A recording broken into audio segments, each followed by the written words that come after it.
नाज़रीन अस्सलाम वालेकुम।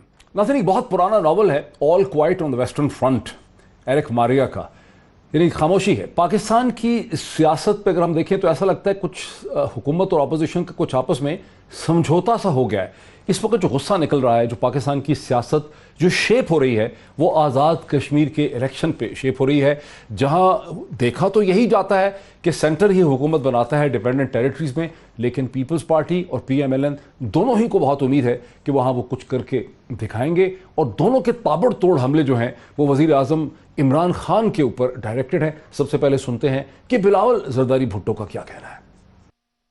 पाकिस्तान का वजीर आजम एक कठपुतली है, पाकिस्तान का वजीर आजम नालायक है, पाकिस्तान का वजीर आजम नाअहल है। कश्मीर में तारीखी हमला हो तो हमारा वजीर आजम का जवाब क्या हो, मैं क्या करूं ना वो वजीर आजम चाहते हैं। अब नाज़रीन हुस्ने इत्तफाक है कि मोहतरमा मरियम नवाज साहिबा का भी इसी किस्म का रद्द-ए-अमल है, लेकिन इससे पहले कि मैं आपको मरियम नवाज का रद्द-ए-अमल सुनाऊं, वो क्या कहती हैं आज़ाद कश्मीर के इलेक्शन के लिए, मैं आपको सुनाना चाहता हूं कि शेख रशीद अहमद ने क्या जवाब दिया बिलावल भुट्टो का। साहब ने कहा बिलावल कमांडर है, अब वो कमांड करेगा, आप मदद करेंगे कमांड। बिलावल दिल का जानी है, कश्मीर में जा रहा हूँ, बिल्लो रानी के खिलाफ मैं कोई बात नहीं सुन सकता। बाकी जो मैंने आपको कहा था, ये क्या करेंगे कश्मीर में, इमरान खान वहाँ जीतेगा जी, बल्ला वहाँ जीतेगा।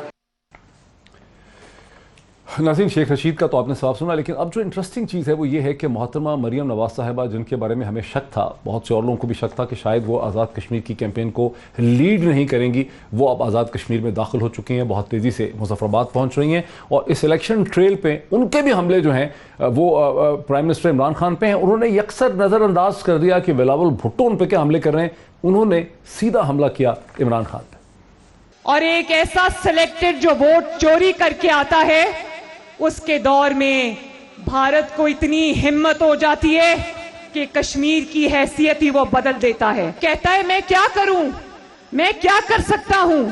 तो क्या 22 करोड़ अवाम तुमसे ये सुनने बैठी है? मैं सिर्फ ये कह सकता हूं कि मोदी मेरा फोन नहीं उठाता। मैं सिर्फ ये रोना रो सकता हूं कि अमेरिका का सदर मुझे बुलाता नहीं है।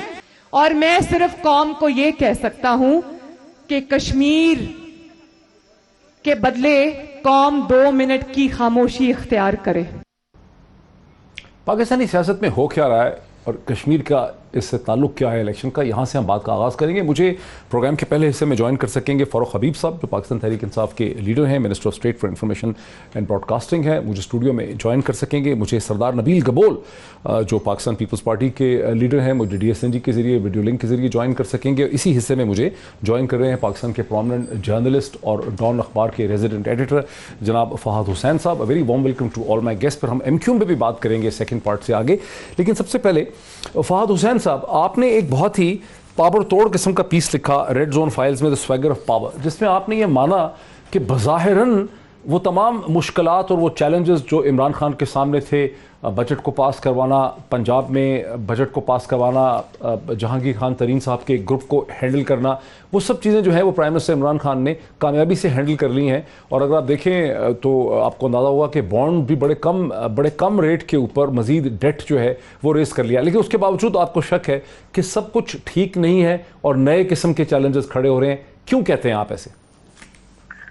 शुक्रिया डॉक्टर साहब। देखिए, मेरा जो बुनियादी नुक्ता था वो ये था कि इस वक्त अगर आप पाकिस्तान का जो सियासी मंजरनामा है उस पर नजर डालें तो बज़ाहिर ही लगता है कि वो जो एक कशीदगी का जो लेवल था, जिसपे एक दूसरे पे मुसलसल जो है वो सियासी मुखालफिन हमलावर हो रहे थे, और जिसका जो हमने मैक्सिमम उसका जो एग्जाम देखा वो जो बजट के दौरान जो एक दूसरे के ऊपर जो है बसों गिरफ्तार हुए और कॉपियां मारी है, एक दूसरे के उछाली गई। अच्छा, अब ये जो आप देखें पिछले कुछ दिनों से लगता ये है कि कुछ हद तक मामलात खामोश हुए हैं, उस तरीके से वो हमें जंगो जदल नजर नहीं आ रहा।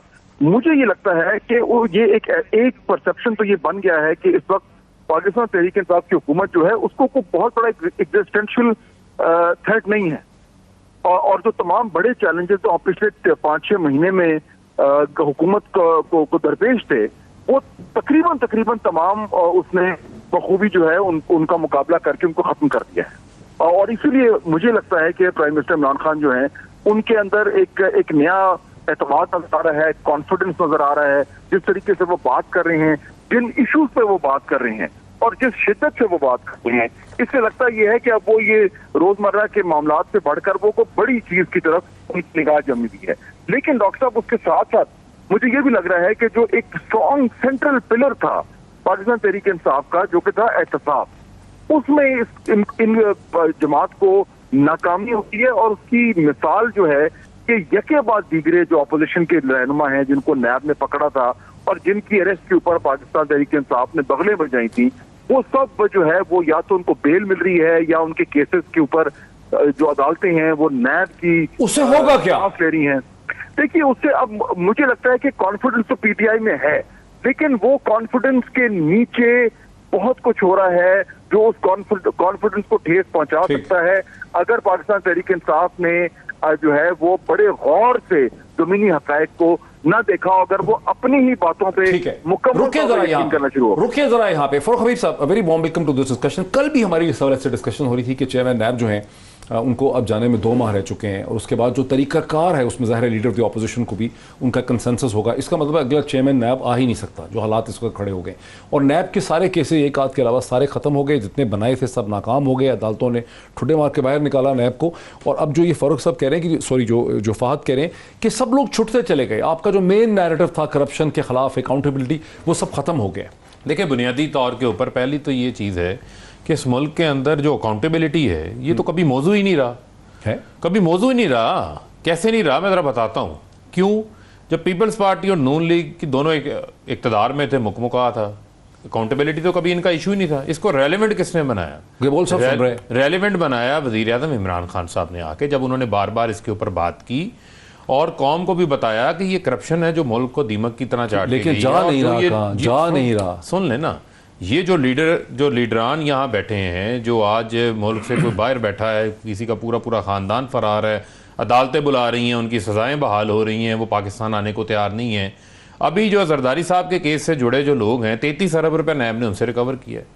400 अरब रुपए से ज़ायद जो है वो नैब करप्शन का पैसा जो है वो रिकवर कर चुकी है। इससे पहले तो हमने कभी नहीं सुना था कि इतने पैसे रिकवर हुए हैं। इसका मतलब ये है कि किसी जगह पर करप्शन मौजूद थी, किसी जगह के ऊपर जो है वो रिकवरियाँ भी हुई।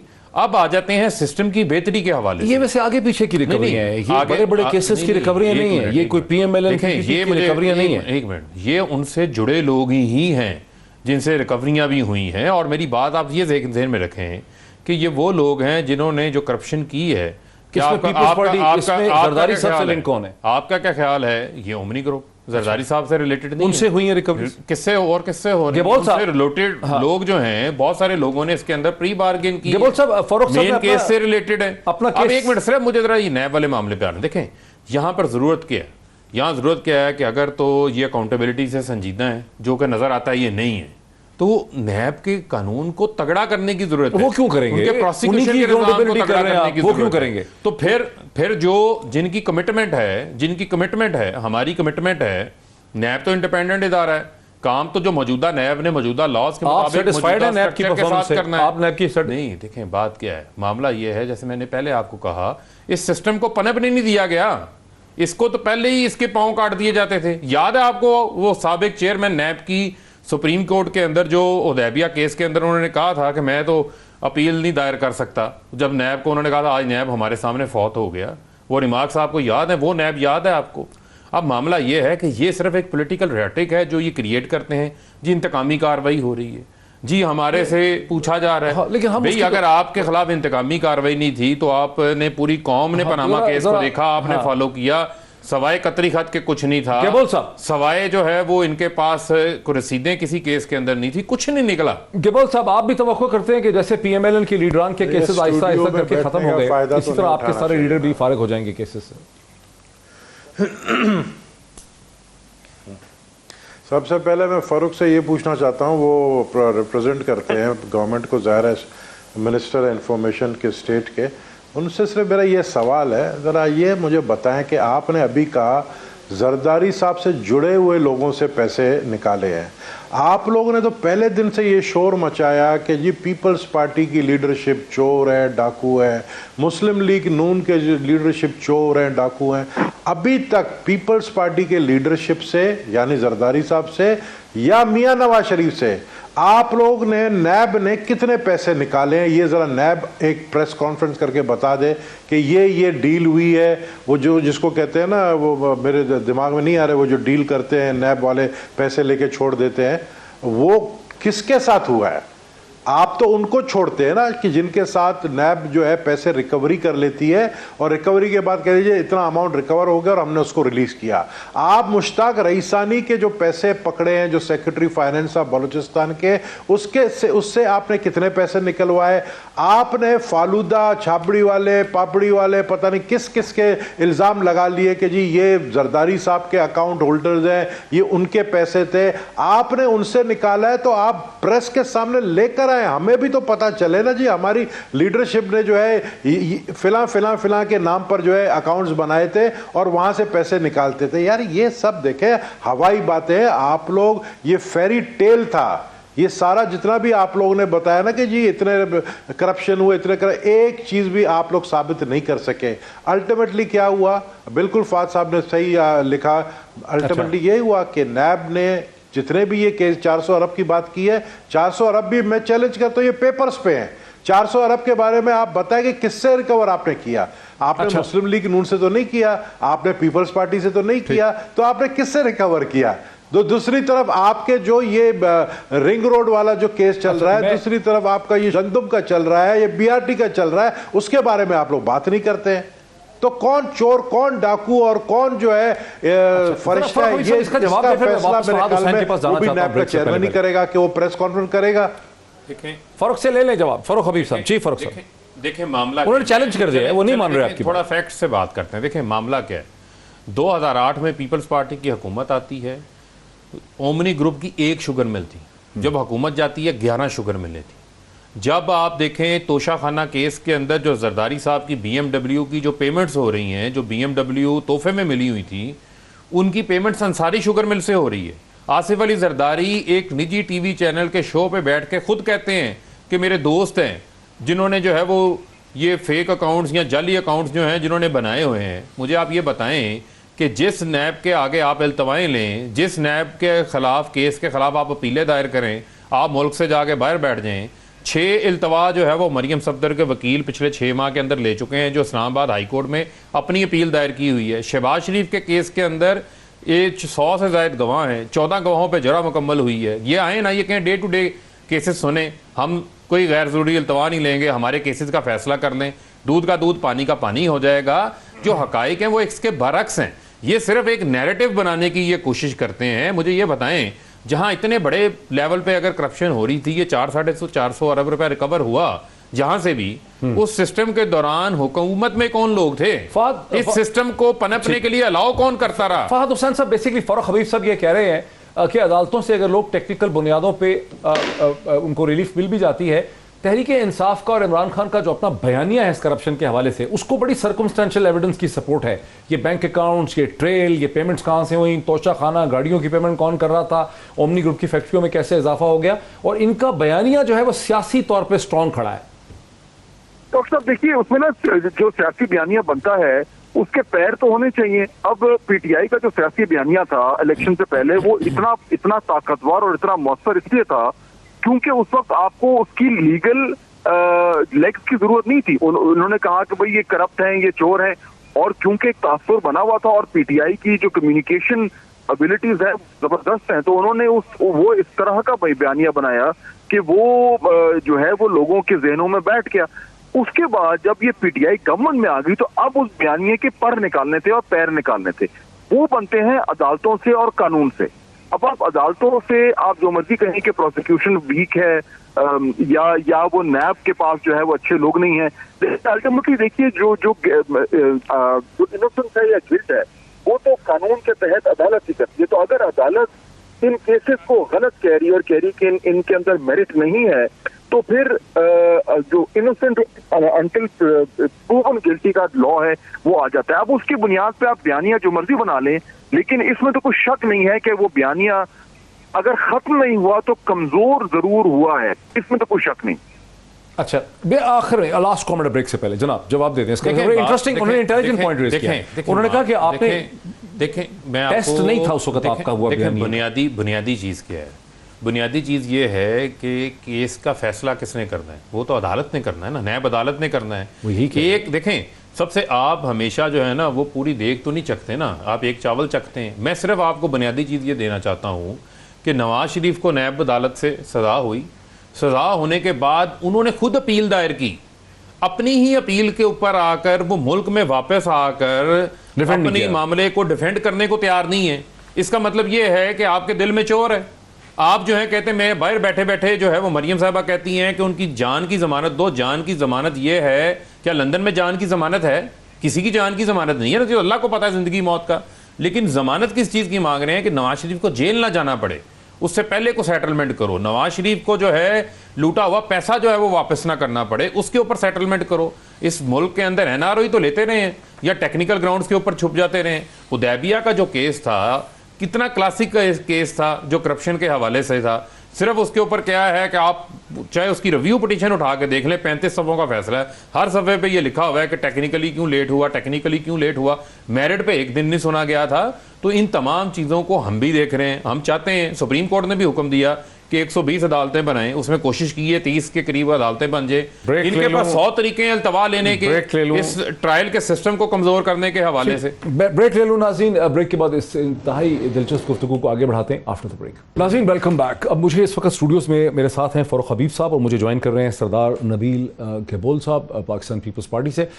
गहबोल साहब, आज़ाद कश्मीर के इलेक्शन में बिलावल जरदारी भुट्टो साहब ने बहुत ही ताबड़तोड़ उन्होंने हमले किए मोहतरमा मरीम नवाज साहिबा के रेफरेंस से, लेकिन मरीम नवाज साहिबा ने उसका जवाब नहीं दिया। उन्होंने अपनी तमाम तर जो फोकस है अपना वो उन्होंने प्राइम मिनिस्टर इमरान खान के ऊपर रखा। क्या वजह है कि बिलावल भुट्टो हमले कर रहे हैं PMLN के ऊपर?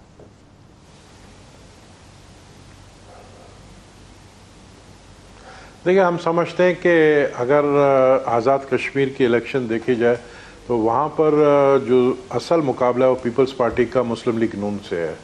तो ज़ाहिर है पीपल्स पार्टी ने भी आज़ाद कश्मीर के लिए, कश्मीर के कॉज के लिए भुट्टो साहब से लेकर शहीद बेनज़ीर भुट्टो साहिबा तक जो उन्होंने एक जंग लड़ी है वो आवाम के सामने बिलावल लेकर गए हैं।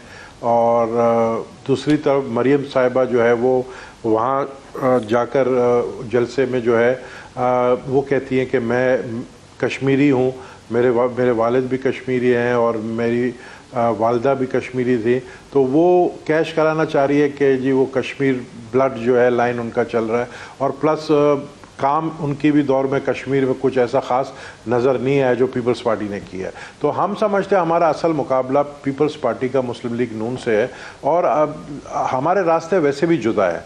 अगर देखें, हमारे लिए PTI हो या मुस्लिम लीग नून हो, दोनों हमारे मुखालफिन जमातें हैं। और 2023 के भी इलेक्शन में हमारा असल मुकाबला मुस्लिम लीग नून के साथ होगा। क्योंकि ये असेसमेंट आपने कैसे की पाकिस्तान पीपल्स पार्टी ने कि तहरीके इंसाफ जो है जो सेंटर की पार्टी है वो मैटर नहीं करती आज़ाद कश्मीर में? क्योंकि तारीख तो यही है कि जो सेंटर होता है वो मैटर करता है आज़ाद कश्मीर में, गिलगित बल्तिस्तान में। तो ये अंदाज़ा आपने कैसे लगाया है कि तहरीके इंसाफ जो है वो आज़ाद कश्मीर के इलेक्शन में उसकी स्टैंडिंग नहीं है, वो आपके मुकाबले में नहीं उतर सकती? डॉक्टर साहब, मैं आपको बताऊं कि गिलगित में भी पोजीशन ऐसे ही था, लेकिन गिलगित में भी वादे किए गए कि फेयर एंड फ्री इलेक्शंस होंगे। गवर्नमेंट ने कहा कि जी बिल्कुल वहाँ पर कोई इंटरफेरेंस नहीं होगी और इलेक्शन कमीशन आज़ाद है। लेकिन आपने देखा कि वहाँ पर किस तरह कैंडिडेट्स को ही ख़रीद लिया गया। हम समझते हैं PTI का इतना असर ज़रूर है कि वो फेडरल गवर्नमेंट में है। लोगों को आप देखें, आपका जो एक वफाकी वज़ीर है उसका आज सोशल मीडिया में कितना चला है कि वो नोटों की गड्डी जो है लोगों को दे रहा है। और वो कह रहा है कि जी ये फ़िलां पुल के लिए, फ़िलां रोड के लिए 1 महीने के अंदर ये रास्ता भी बन जाएगा, रोड भी बन जाएगा। ये आप लोगों को लालचें देकर वोट तो ख़रीदने की कोशिश कर रहे हैं, लेकिन अगर मैं समझता हूँ कि पब्लिक आवाम जो है वो जानती है कि PTI एक ऐसी जमात है जो पहली दफ़ा आई है और पता नहीं कब तक रहेगी। तो लेकिन पीपल्स पार्टी और मुस्लिम लीग नून एक बहुत ही पुरानी जमात है, 3 बार वज़ीर आज़म रह चुके हैं, तो लोगों का रुझान जो है वो दोनों पार्टी की तरफ है। तो हमें मुस्लिम लीग नून के भी वोट काटने, हमें PTI का ये जो तरीक़ेकार है उसको भी रोकना है, और हमें फेयर एंड फ्री इलेक्शन कराने वालों की तरफ भी हम जा रहे हैं। ठीक है फारूक हबीब साहब, बड़े अफसोस की बात है कि हुक्मरान जमात जो है सेंटर की, उसको पीपल्स पार्टी वाले किसी खाते में नहीं ला रहे, वो आपको किसी गिनती भी नहीं दे रहे। चलें, अच्छी बात है जी। ये तो फिलहाल तो भी एक दूसरे के साथ लड़ रहे हैं, लड़ते रहें। अपोजिशन एक दूसरे की अपोजिशन कर रही है, एक दूसरे के ऊपर अदम एतमाद का इजहार कर रहे हैं, ये करते रहें, हमें तो उससे कोई फ़र्क नहीं पड़ता। लेकिन देखिए, 2 बुनियादी चीज़ें। बुनियादी चीज़ ये है कि आज़ाद कश्मीर के अंदर जो है वो इंतखाबात हो रहे हैं, इंतखाबात में आप जाएँ, अपनी कारकर्दगी का बताएँ, आप क्या करेंगे मंशूर बताएँ। लेकिन आज़ाद कश्मीर के अंदर आप खड़े हो के पाकिस्तान का मुल्क का जो वज़ीर आज़म है उसके बारे में जब आप इस किस्म की गुफ्तगू करते हैं, वो आपकी गुफ्तगू भारतीय चैनल्स के ऊपर हेडलाइंस बना के जो है वो चलाई जाती है, और उसके ऊपर फिर भारत जो है वो प्ले करता है इंटरनेशनल फोरम्स के ऊपर, और उन फोरम्स की बुनियाद के ऊपर जो है वो पाकिस्तान की जो कश्मीरियों की स्ट्रगल है उसको डिस्टर्ब करने की कोशिश करते हैं। अब वज़ीर आज़म इमरान खान हैं जिन्होंने मोदी की RSS की जो हिंदुत्वा की सोच है वो दुनिया में मुतारफ करवाई, चाहे वो अक़वाम मुत्तहिदा का फोरम हो, चाहे वो ट्रंप के साथ मुलाकात, ये कहते हैं वो सिर्फ बोलते हैं, चाहे वो अमेरिका के हवाले से बात हो। देखें, बात सुन, 5 अगस्त हो गया, इमरान खान एक मिनट मुझे आप ये बताएं, क्या न्यूयॉर्क टाइम्स जो है वो पीपल्स पार्टी नून लीग के दौर के अंदर उसने कितने आर्टिकल लिखे मोदी के खिलाफ या भारत के खिलाफ या इंसानी हकूक की खिलाफ वर्जियों के खिलाफ? आज वो लिख रहा है, क्योंकि जब वज़ीर आज़म इमरान खान साहब बात करते हैं तो दुनिया सुनती है, उनको संजीदा लेती है। लिहाजा आप ये देखें कि पूरा वेस्टर्न मीडिया, पूरा नैरेटिव टर्न अराउंड हुआ, मोदी मजबूर हुआ, उसको कश्मीरी क़यादत को बुलाना पड़ गया। आज मोदी वहाँ से फंसा हुआ है, वो तो वहाँ से निकलना चाह रहा है, जिस अंदाज से उसको लोकली प्रेशर पड़ा। आज मुझे बताएं कि कोई कश्मीर के अंदर प्रो इंडिया वहाँ पर बात नहीं कर सकता, मुश्किल हो गया वहाँ पर प्रो इंडिया पॉलिटिक्स वहाँ पर नहीं कर सकता, क्योंकि कश्मीरियों की तहरीक के साथ उनका सच्चा सफीर इमरान खान खड़ा है। आपके बैठने से पहले बिलावल भुट्टो का 21 सेकंड का टुकड़ा मैंने सुना है, मैं आपको दोबारा देखें, जहां तक रह गई बात, देखें फिर वो आ जाती बात इल्जामात की कि राजीव गांधी आए थे, यहां से कश्मीर के बोर्ड किसने उतार दिए थे, किसने किसकी लिस्टें किस तहरीक की किसके हवाले कर दी थी, ये बातें और तरफ चल पड़ती हैं। हम ये कहते हैं कि कश्मीर कॉज के ऊपर एक स्टांस के साथ, एक आवाज़ के साथ हमें चलना चाहिए। दूसरी बात यह है कि जब आप कश्मीर के ऊपर बात करते हैं, अब आप जाएं, हमने गिलगित बल्तिस्तान के अंदर ये इसी तरह कहते थे कि मुकाबला नून पीपल्स पार्टी का है, लोगों ने हमें मुंतखब किया। आज वहां पर PSDP में जो बजट में रिकॉर्ड तरक्याती बजट हमने एलोकेट किया है GB के अंदर, उसकी टूरिज्म को उठाने के लिए, इंफ्रास्ट्रक्चर को उठाने के लिए, जरा दिखाइए तो यहाँ पर अगर हमारा कोई वजीर जाके बात करता है बिलावल भुट्टो तो कश्मीरियों की महरूमियत दूर करने की बात करता है, कश्मीर डेवलपमेंट बनाने की बात से प्राइम मिनिस्टर इमरान खान की परफॉर्मेंस के हवाले से क्या कहते हैं। 21 सेकंड का टुकड़ा मैं दोबारा सुनाना चाहता हूँ फारूक हबीब साहब को भी और गबूल साहब को भी। पाकिस्तान का वजीर आजम एक कठपुतली है, पाकिस्तान का वजीर आजम नालायक है, पाकिस्तान का वजीर आजम नाअहल है। कश्मीर में तारीखी हमला हो तो हमारा वजीर आजम का जवाब क्या हो, मैं क्या करूं ना वो वजीर आजम चाहते हैं। गिबल साहब, अगर पीपल्स पार्टी की हुकूमत होती, अगर बिलावल जरदारी भुट्टो प्राइम मिनिस्टर होते और 5 अगस्त का वाकया हो जाता, ये ट्रेजेडी हो जाती, तो आपकी पार्टी क्या करती? नहीं, हमारी पार्टी क्या करती, मतलब हमारी पार्टी जाहिर है वो कश्मीर कॉज के लिए तो कभी हम, आप कह रहे हैं कुछ नहीं किया, कॉम्प्रोमाइज़ तो नहीं करते, हम कभी कॉम्प्रोमाइज़ नहीं करेंगे, किसी सूरत में भी नहीं करें। तो क्या जंग करते हैं? हमें देखे ना, हम तो समझते हैं कि कुछ जंग करते क्या हैं। किया मुझे बताया ना कि एक नहीं, मैं देखिए जंग इस मसले का हल नहीं है, जंग मसले का हल नहीं है, जंग इसलिए मसले का हल नहीं है, जंग 2 न्यूक्लियर पावर है, हम जंग अफोर्ड नहीं कर सकते, ना इंडिया कर सकता है। लेकिन अगर इंडिया ने ज़ाहिर मुसलत किया तो जवाब तो देंगे, खामोश तो नहीं रहेंगे। अगर इंडिया जो है वो लाइन ऑफ कंट्रोल क्रॉस करती है तो मारेंगे उनको। वो जवाब क्या देना था जो इन्होंने नहीं दिया? मारा है हमने, और वही सवाल है, बात ये है कि जवाब आप तवक्को करते थे इमरान खान से, जो आप समझते हैं कि इमरान खान निकम्मा है, उसने नहीं दिया, वो क्या था जो करना चाहिए था? इमरान खान ये जब अब इमरान खान को ये नहीं करना चाहिए था कि इलेक्शन कैंपेन में मोदी की मदद करते हो कहते हैं कि अगर मोदी कामयाब होगा तो फिर मैं समझता हूँ कि कश्मीर का मसला हल हो जाएगा। इमरान खान साहब को ये बातें नहीं करनी चाहिए थी। इमरान खान को ये 5 अगस्त के बाद जो है, अभी जो है बीच में इमरान खान ने ये जो सिखों का जो ये करतारपुर जो बॉर्डर खोला है, मेरे ख्याल में ये वक्त नहीं है अपने सबसे जो ऐसा मुल्क जो सबसे मैं समझता हूँ करतारपुर जो सबसे ज़्यादा आपके को अंदर से खाने की कोशिश कर रहा है, चाहे वो बलूचिस्तान में हो, चाहे वो अभी जो हालिया बम धमाका हुआ है लाहौर में। दो चीजें कही ना आपने, एक तो मोदी के लिए उन्होंने पैगाम दिया था वो नहीं देना चाहिए था इलेक्शन से पहले, मई 2019 का जो उनका जो ट्वीट है वो उनको नहीं करना चाहिए था। दूसरा ये कि करतारपुर कॉरिडोर नहीं खोलना चाहिए। इसके अलावा आप क्या करते? आप करतारपुर कॉरिडोर ना खोलते, मोदी के लिए ट्वीट ना करते, और क्या करते बिलावल भुट्टो? देखिए ये जो बातें आप कह रहे हैं ना, आप क्या करते बिलावल भुट्टो से, ये तो बिलावल साहब ही खुद सही बेहतर बता सकते हैं कि वो और क्या क्या करना चाहिए। लेकिन हमें भारत के सामने कभी भी ना पहले कमज़ोर अपने आप को हमने दिखाया, ना अब कमज़ोर है। और ये किसका क्रेडिट किसको जाता है? जिसने इस मुल्क को न्यूक्लियर पावर बनाया, 2 लोगों को क्रेडिट जाता है। भुट्टो साहब को जिसने न्यूक्लियर पावर लेकर आए, और ब्लास्ट जिसने किया था वो नवाज शरीफ। तो मैं समझता हूँ कि ये जब हम एक न्यूक्लियर पावर है तो फिर भारत को मजाल नहीं है कि वो मैली आंख से पाकिस्तान की तरफ देखे। तो इस तरह के इकदाम मैं समझता हूँ कि और क्या हो सकते हैं, ये तो बिलावल साहब सही उसका जवाब दे सकते हैं। लेकिन हमें जो है ना आंखों में आंख डालकर बात करनी चाहिए, झुक के नहीं बात करनी चाहिए। फारूक हबीब साहब, बुनियादी तौर पर कश्मीर पे पीपल्स पार्टी और पीएमएल का नैरेटिव ये है, वस वक्त आज़ाद कश्मीर में मसलसल ये कह रहे हैं कि इतनी बड़ी ट्रेजेडी हो गई, इमरान खान ने तकरीरें करने के अलावा, ट्वीट करने के अलावा, आर्टिकल लिखने के अलावा कुछ नहीं किया। नहीं, देखें मेरी बात सुने, यही क्या है मुझे जो समझ आई। देखें आज क्या है, आज आपकी जो अभी ये बात कर रहे हैं कि दोनों न्यूक्लियर रियासतें, ये वॉर ऑफ ओपिनियंस हैं।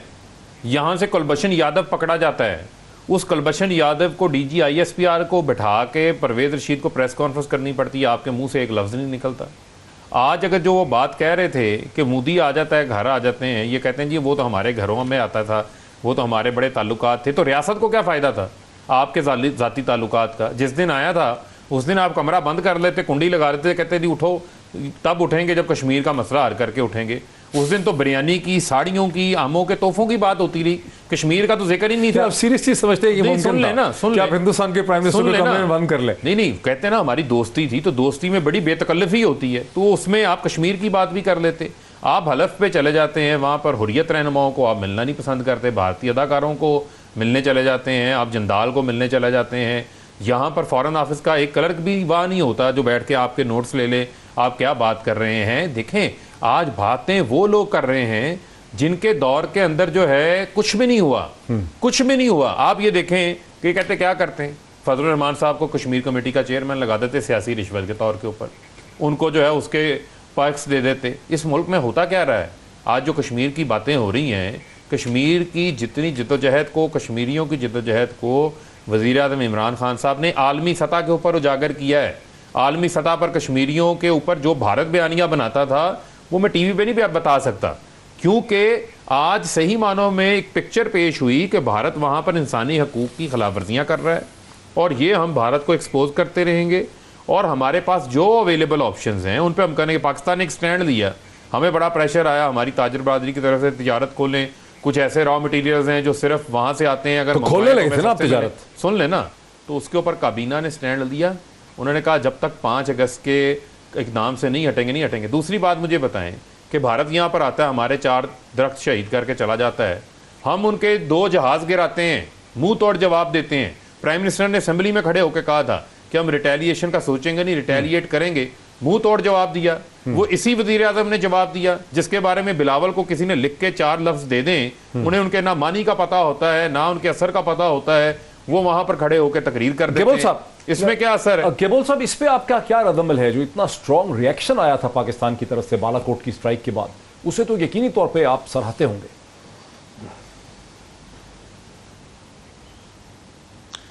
नहीं, मैं इस बात पे हैरान हूँ कि क्या इमरान खान की जगह कोई और होता, अगर बिलावल होता, क्या रिटेलिएट हम नहीं करते?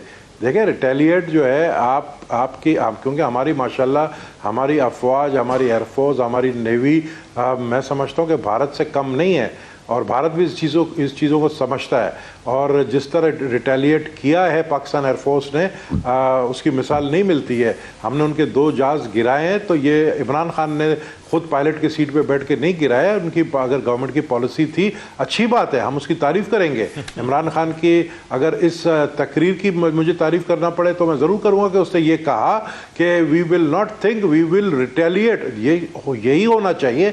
और मैं समझता हूँ कि इसके पीछे हमारे आर्म्ड फोर्सेस है जो कि बड़े स्ट्रॉन्ग है, और वो किसी को भी कभी भी भारत को क्योंकि हमारे इस वक्त सिर्फ भारत का मसला हम डिस्कस कर रहे हैं, लेकिन मैं समझता हूँ अब आगे जाके अफगानिस्तान का भी करें।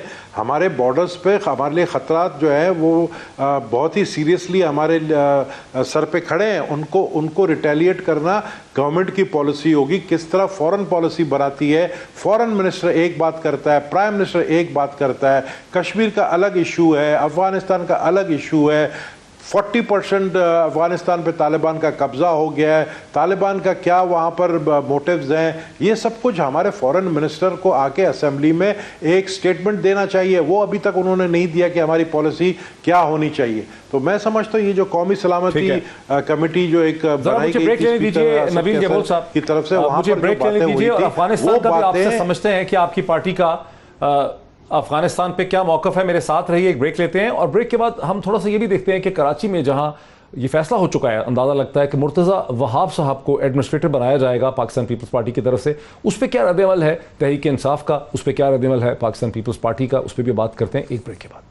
नाज़रीन, वेलकम बैक। थोड़ा सा कराची के हालात पर नजर दौड़ा लेते हैं, जहां पाकिस्तान पीपल्स पार्टी ने, ये लग रहा है अखबारी इत्तलात से, फैसला किया कि मुर्तज़ा वहाब साहब को एडमिनिस्ट्रेटर वहां का मुकर्रर किया जाए, जिसके ऊपर मुत्तहिदा कौमी मूवमेंट, पाकिस्तान सरजमीन पार्टी और पाकिस्तान तहरीक इंसाफ तीनों जो हैं वो शदीद रद्द-ए-अमल और तहफ़्फ़ुज़ात का इजहार कर रहे हैं। वो तहफ़्फ़ुज़ात क्या हो सकते हैं वो हम कोशिश करेंगे कि अरशद वोरा साहब से, जो एक्स डिप्टी मेयर रह चुके हैं MQM के और भी पाक सरजमीन पार्टी में हैं, उनसे भी उनका रद्द-ए-अमल ले लें। लेकिन क्विकली फ़ारूक हबीब साहब, क्या है इस पर, तहरीक इंसाफ को क्या एतराज़ है इस पर? देखें, बात यह है कि कराची के हवाले से ये तय हुआ था कराची का जो एडमिनिस्ट्रेटर होगा वो नॉन पॉलिटिकल होगा। अच्छा, आपके इल्म में है जब कराची की एपेक्स मीटिंग हुई थी और सारी मीटिंग हुई, सारी कौमी क़यादत वहाँ पर जमा हुई, कराची ट्रांसफॉर्मेशन का प्लान बना।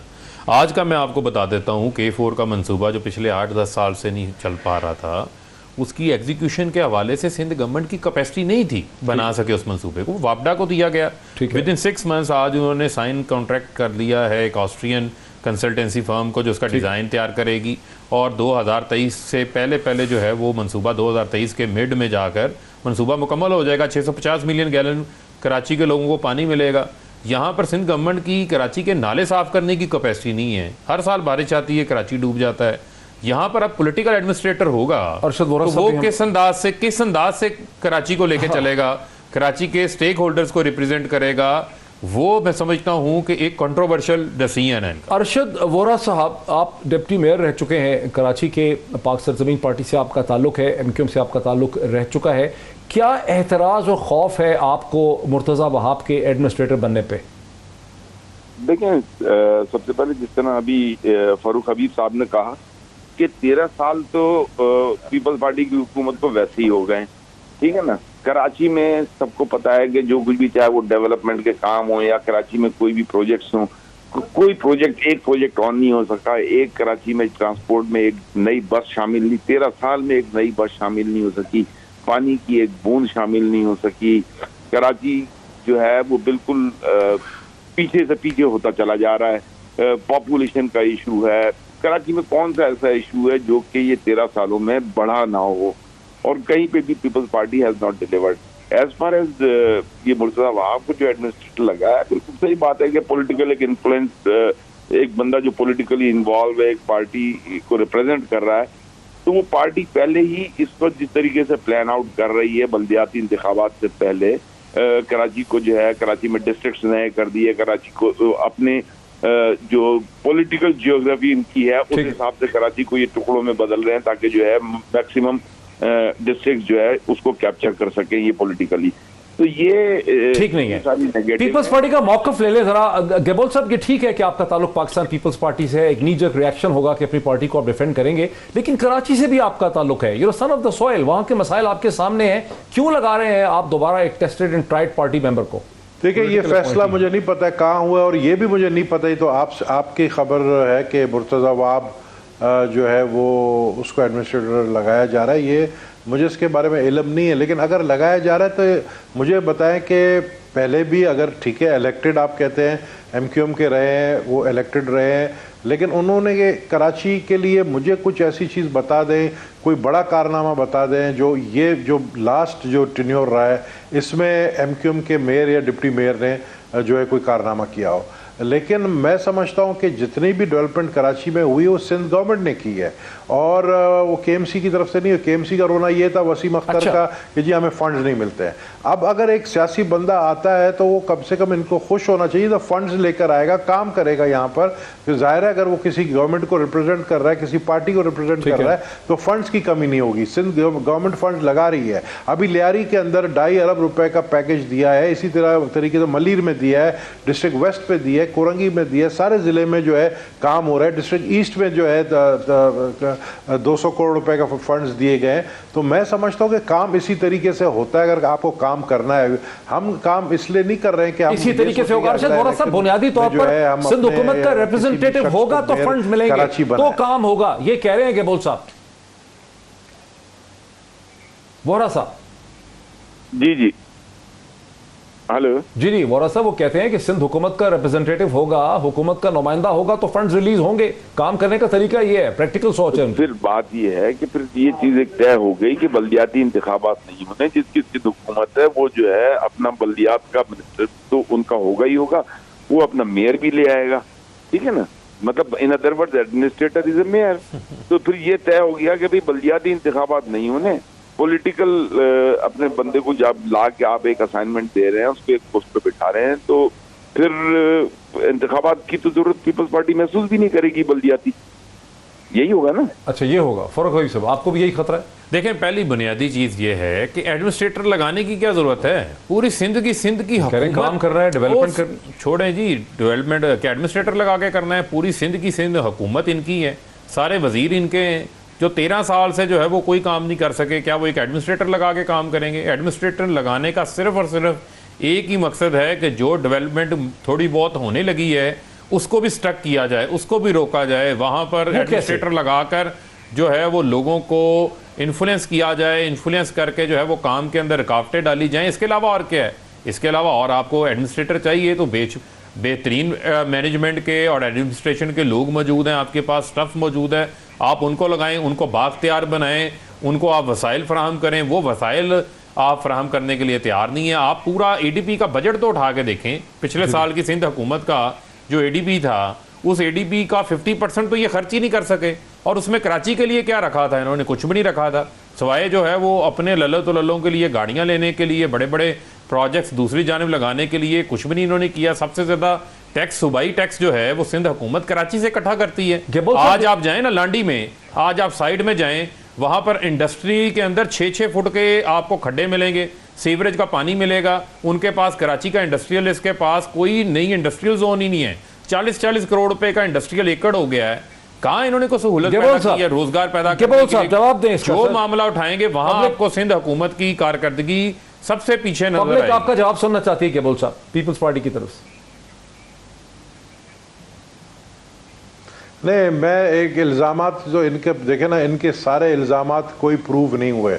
इससे पहले जो हमने आपके शो में बात की कि इन्होंने सबसे करप्ट तरीन जो है पार्टी पीपल्स पार्टी और मुस्लिम लीग नून को करार दिया, वो साबित नहीं हुआ। अभी भी ये जो फारूक साहब इल्ज़ाम लगा रहे हैं, इनको पता ही नहीं है लांडी किधर है, इनको पता ही नहीं है कोरंगी किधर है। ये आए चले देख, मैं आपको बताता हूँ कि जितने तरक्याती काम मैं आपको घुमाता हूँ, आप मेरे दोस्त हो, मैं अपनी गाड़ी में आपको लेकर जाऊँगा, बताऊँगा कितने फ्लाईओवर्स बने हैं, बताऊँगा कितने अंडरपास बने, कितने रोड्स बने और इस वक्त बन रहे हैं, कितने हॉस्पिटल्स बने हैं, ट्रॉमा सेंटर देखें, देख लें, NICVD देख लें, मैं सिर्फ कराची की बात कर रहा अरशद वोरा साहब भी सुन रहे हैं कि आप लोगों ने एक बस तक तो हमें दिया नहीं है। फारूक हबीब पुल तैयार है, अरशद ग्रीन वोरा बस का कराची बस में। किधर है? अरशद वोरा से भी वोरा पूछे, साहब को मुझे दिखा बताएंगे दें। बस किसको देना था? वो कह रहे अरशद वोरा को गाड़ी में बिठा के दिखा दें। देखिए मैं या अरशद वोरा, देखिए भाई साहब बात है, मैं या अरशद वोरा हम कराची में घुमाते हैं इनको, साइड पाकिस्तान का बिगेस्ट इंडस्ट्रियल स्टेट दिखाता हूँ। जी अरशद वोरा साहब, वो आपको गाड़ी में बिठा के दिखाना चाहते हैं वो प्रोजेक्ट जो आप देख नहीं सकते। मैं बिल्कुल मैं इनके साथ देखना, इनके साथ पहले भी मैं घूमा हूँ गाड़ी में, इनके साथ मैं फिर कराची इनको भी घुमाऊंगा, खुद भी घूमूंगा और इन्हें बताऊंगा कि कराची में जो है, जो इंडस्ट्रियल स्टेट जो पाकिस्तान का, जिससे पाकिस्तान की 33% इकोनॉमी है, उस साइड का क्या हाल है। इनको औरंगी की गलियां दिखाऊंगा, इनको औरंगी टाउन दिखाऊंगा। इनसे ये तो पूछ लेना कि 13 साल हो गए, एक कतरा पानी का नहीं दे सके, ट्रांसपोर्ट में एक बस नहीं दे सकी 13 साल में पीपल्स पार्टी की गवर्नमेंट। आप ये तो देखें ना कि मतलब ये बस किसको देना था अरशद साहब? बस किसको देना? वफाकी हुकूमत को देना था ना? K4 किसको करना था? एनिमेटेड वीडियो दिखाएं अपना डॉक्टर साहब K4 पहले जो करना था। मेरे से बात सुने, मेरे दादा 2 दफा, सुने मेरी बात सुने ना, जस्ट लिसन टू मी। मेरे दादा 2 दफा मेयर कराची रहे हैं, 1953 में भी और 1956 में भी। मैं सन ऑफ सॉइल हूँ, कराची का हूँ, ठीक है। मैं आपको बताऊं कि मुझे पता है, अगर आप मोहित पीरजा साहब आप कराची आते जाते हैं, मुझे सिर्फ बता दें कि पीटीआई की गवर्नमेंट ने 1100 अरब का हमें ऐलान करके गया कि 1100 अरब फंड्स हम देंगे। कहां गए 1100 अरब? कौन खा गया? झूठ क्यों बोलते हैं भाई? एमक्यू वाले क्यों नहीं पूछते वफाकी हुकूमत से? एमक्यू वाले पीटीआई से क्यों नहीं पूछते कि भाई आपने 1100 अरब का ऐलान किया था, पैसे कहां गए? तो ये सिर्फ बातें करना, ये जितने भी डेवलपमेंट हो रही है ये सिंध गवर्नमेंट कर रही है। तो सिंध गवर्नमेंट अगर अपना एडमिनिस्ट्रेटर लेकर आएगी तो सिंध को ही, कराची को ही फायदा मिलेगा, क्योंकि फंड्स के बिल पे रोना धोना ये जो कर रहे हैं अभी। वक्त हमारा, ये सारी डेवलपमेंट बिलावल हाउस में हो रही है और कहीं नहीं हो रही। अच्छा, वक्त हमारा बिल्कुल खत्म हो गया। ये कराची में लोग ज़ाहिर देख रहे हैं, वो इसका फैसला कर सकते हैं कि कौन सही कह रहा है। आज इतना ही, फिर आपसे मुलाकात होती है। बहुत शुक्रिया।